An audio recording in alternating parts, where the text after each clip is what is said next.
এদেশের দুইটা শ্রেণীর মানুষ বেশি নির্যাতিত। কয় শ্রেণী জোরে বলেন? এই কয় শ্রেণীর মানুষ নির্যাতিত বেশি? একটা ইমাম আর একটা শিক্ষক।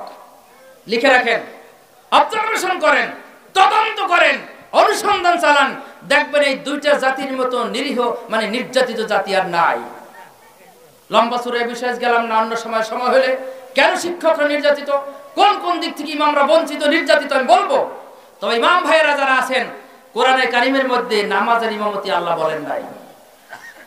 হাদিসের মধ্যে বুখারী শরীফ 91 পৃষ্ঠার যে হাদিসখানা উল্লেখ করলাম, সাবাতু ইয়াযুল্লুহুমুল্লাহু ফি যুল্লিহি ইয়াওমা লা যিল্লা ইল্লা যিল্লুহু, ইমামুন আদিলুন, জোরে বলেন ইমামুন, বলেন ইমামুন আদিলুন, আবার বলেন ইমামুন আদিলুন, ন্যায়পরায়ণ বাদশা।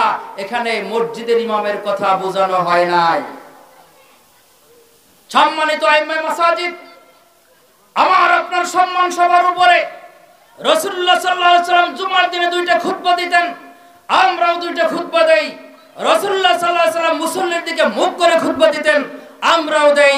নবীজি রুকু করতেন, সিজদা করতেন, আমরাও রুকু করি, সিজদা করি। নবী করিম সাল্লাল্লাহু আলাইহি ওয়াসাল্লাম রাষ্ট্রের নেতা ছিলেন, বিশ্ব নেতা ছিলেন। অধিকাংশ ইমামের ভিতরে এই বাংলাদেশে একজন ইউনিয়ন চালানোর মতন যোগ্যতা অর্জন করব, সেই স্পৃহা, সেই অনুপ্রেরণা তার ভিতরে নাই, অনেকের ভিতরে নাই। কেমনে ইসলাম কায়েম হবে? কেমনে ইসলাম কায়েম হবে? ইমাম ভাইয়েরা, সম্মান মর্যাদা আছে, দায়িত্ব অনেক। বিশ্ব নবী একদিন নিজের তরবারিটা হাতে নিলেন। কি নিলেন? হাতে নিয়ে বললেন, কে আমার তরবারিটা নিবা? কে আমার তরবারিটা গ্রহণ করবা? আপনারা বলেন, বিশ্ব নবী যদি আল্লাহ রাব্বুল আলামিন তার পক্ষ থেকে বাংলাদেশে বাইতুল মুকাররমের সামনে বিশ্ব নবীর তরবারিটা পাঠিয়ে দেওয়া হয়, আর যদি বলা হয় যে 1 কোটি টাকা দিয়ে ক্রয় করবে, এই বাংলাদেশে অনেক ধনাঢ্য ব্যক্তি আছে, বিশ্ব নবীর তরবারিটা কয়েক কোটি টাকা দিয়ে কিনবে। বলেন ঠিক কিনা? কোন গরিব মুসল্লি এমন আছে, হায় হায় রাসূলুল্লাহর তরবারি, যেই তরবারি দিয়ে বদর, উহুদ, খন্দক পার করেছেন, যেই তরবারি দিয়ে আবু জাহেলকে হত্যা করেছেন, আমি নিতে চাই, বাপের জমি বেচে হলেও নেব। এই ইচ্ছা আছে কিনা বলেন? নবীজি বলেন, আমার সাহাবীরা, আমার তরবারিটা কে নিবা? তাড়াতাড়ি নেয়ার জন্য তোমরা বাড়ায় হাত বাড়াও। সাহাবীরা সবাই প্রস্তুত। এই বললেন আমি নিব, আবু বকর বললেন আমি নিব। এই এখানে আসো, ওয়াজ করো, আসো আসো আসো আসো, ধরে নিয়ে আসো, ধরে নিয়ে ওরা ওয়াজ করবে, ওয়াজ করবে, একদম কথা হবে না।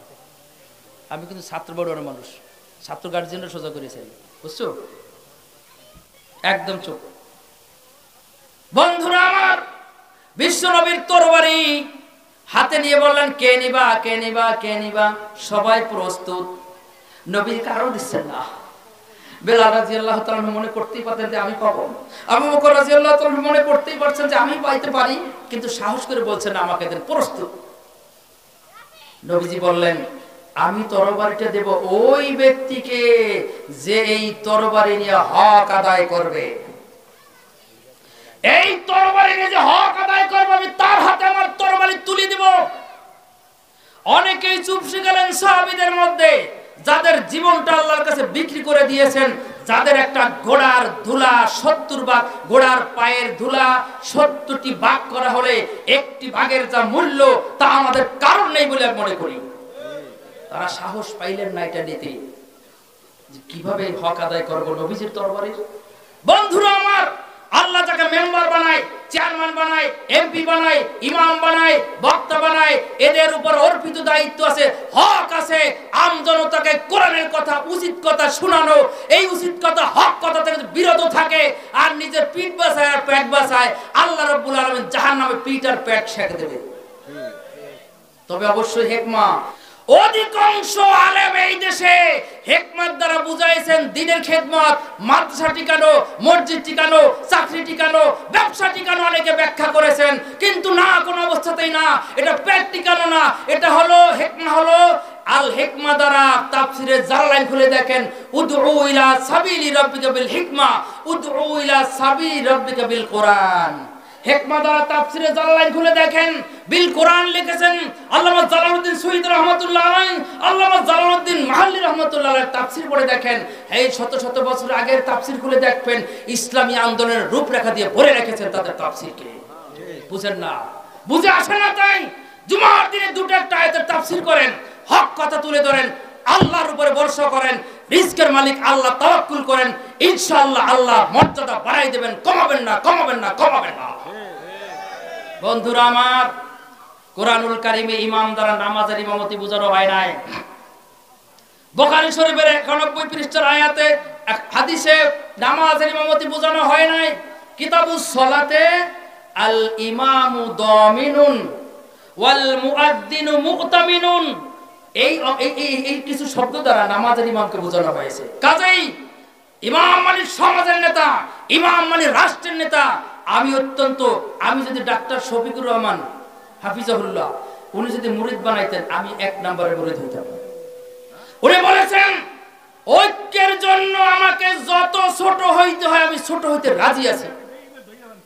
এ কথা কোন আলেমের মুখে কেন শুনলাম না আমরা? এ কথা কোন পীর সাহেবের মুখ দিয়ে কেন শুনলাম না আমরা? যদিও সে জেনারেল পড়াশোনা করুক, ডাক্তার মানুষ, সে তো বলেছে ঐক্যের জন্য প্রয়োজন আমি যত ছোট হয় তত ছোট হব। আরে কত বড় কথা, কত বড় কথা! হিংসা করবেন না, সত্যকে সত্য হিসাবে জানুন।